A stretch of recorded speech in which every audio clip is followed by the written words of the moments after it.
Revisi Undang-Undang Informasi dan Transaksi Elektronik sudah disetujui oleh Dewan Perwakilan Rakyat pada 27 Oktober 2016. Dengan perubahan tersebut, pemerintah berharap Undang-Undang ITE ini tidak lagi digunakan untuk melakukan kriminalisasi terhadap masyarakat yang tidak bersalah.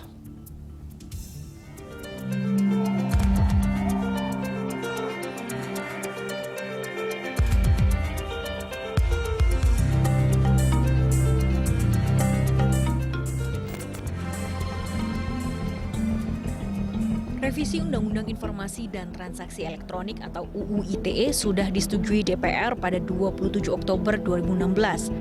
Berdasar Undang-Undang Nomor 12 Tahun 2011 Pasal 73, suatu RUU disahkan melalui tanda tangan Presiden paling lambat 30 hari setelah disetujui DPR dan Presiden.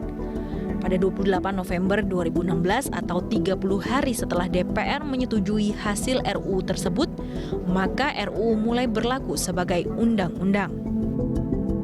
Revisi Undang-Undang ITE telah mendapat banyak masukan dari lembaga swadaya masyarakat, akademisi, dan para praktisi.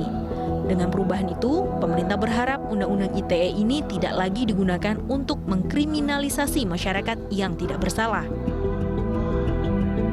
Perubahan atau revisi yang terdapat dalam Undang-Undang ITE tersebut memiliki 4 hal signifikan. Perubahan pertama, adanya penambahan pasal hak untuk dilupakan atau the right to be forgotten. Hak tersebut ditambahkan pada pasal 26. Keputusan pengadilan untuk right to be forgotten berarti mesin pencari tidak akan memberikan akses terhadap konten-konten tertentu. Penghapusan konten dilakukan untuk semua data di internet setelah dibuktikan di pengadilan untuk membersihkan nama baik seseorang. Contohnya, ketika seorang yang sudah terbukti tidak bersalah di pengadilan berhak mengajukan permintaan agar pemberitaan tentang dirinya yang menjadi tersangka dihapus. Indonesia menjadi negara pertama di Asia yang menerapkan ketentuan right to be forgotten, meski kebijakan itu telah diterapkan di banyak negara lainnya. Perubahan kedua, adanya penambahan ayat baru pada pasal 40. Pada ayat ini, pemerintah berhak menghapus dokumen elektronik yang terbukti menyebarkan informasi melanggar undang-undang. Informasi yang dimaksud terkait pornografi, SARA, terorisme, pencemaran nama baik, dan lainnya. Jika ada situs berita resmi yang dianggap melanggar undang-undang tersebut, penyelesaiannya akan mengikuti mekanisme di Dewan Pers. Apabila situs yang menyediakan informasi tersebut tidak berbadan hukum dan tidak terdaftar sebagai perusahaan media, pemerintah bisa langsung memblokirnya. Perubahan ketiga menyangkut tafsir atas pasal 5 terkait dokumen elektronik sebagai bukti hukum yang sah di pengadilan. Undang-Undang ITE yang baru mengikuti putusan Mahkamah Konstitusi yang menyatakan dokumen elektronik yang diperoleh melalui penyadapan tanpa seizin pengadilan tidak sah sebagai bukti. Perubahan keempat menyangkut pemotongan masa hukuman dan denda. Ancaman hukuman penjara diturunkan dari paling lama 6 tahun menjadi 4 tahun.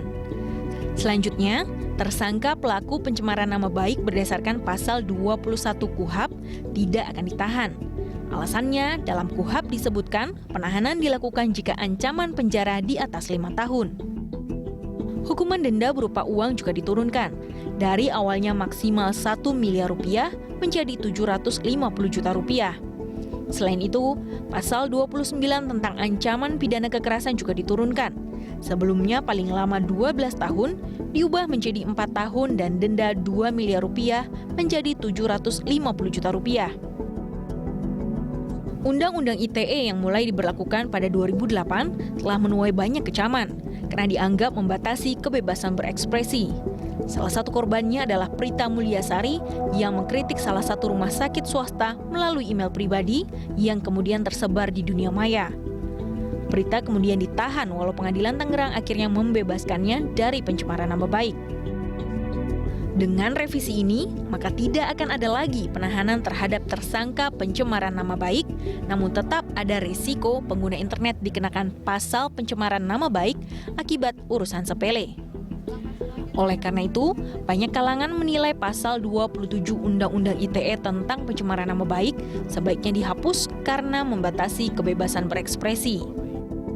Selain itu, ancaman pidana yang tinggi untuk syarat penahanan tidak begitu signifikan dalam memutus rantai kebebasan berekspresi. Selama pasal 27 masih ada, maka akan ada cara untuk menargetkan seseorang yang dianggap melanggar Undang-Undang ITE. Revisi Undang-Undang ITE juga diharapkan memberi kepastian hukum dan perlakuan yang adil bagi para pengguna internet. Salah satunya ketika revisi mengatur pasal pencemaran nama baik menjadi delik aduan yang berarti hanya bisa diproses secara hukum jika dilaporkan oleh korban atau seseorang yang merasa menjadi sasaran. Sementara bagi polisi, revisi Undang-Undang ITE yang mengatur pengurangan masa hukuman terkait pencemaran nama baik, penghinaan menjadi di bawah 5 tahun, membuktikan tidak ada kewajiban penyidik melakukan penahanan karena hukumannya ringan. Selain itu, penahanan bukan tujuan polisi dalam melakukan proses hukum. Akan lebih baik jika ada mediasi antara pelaku dengan korban untuk mencari titik temu. Contohnya penyebaran hate speech atau ujaran kebencian. Proses hukum yang dilakukan yakni mencari pelaku dan korbannya, kemudian dipertemukan. Jika ternyata tidak menemukan titik temu, maka kasusnya berlanjut di pengadilan. Tim Liputan Berita 1.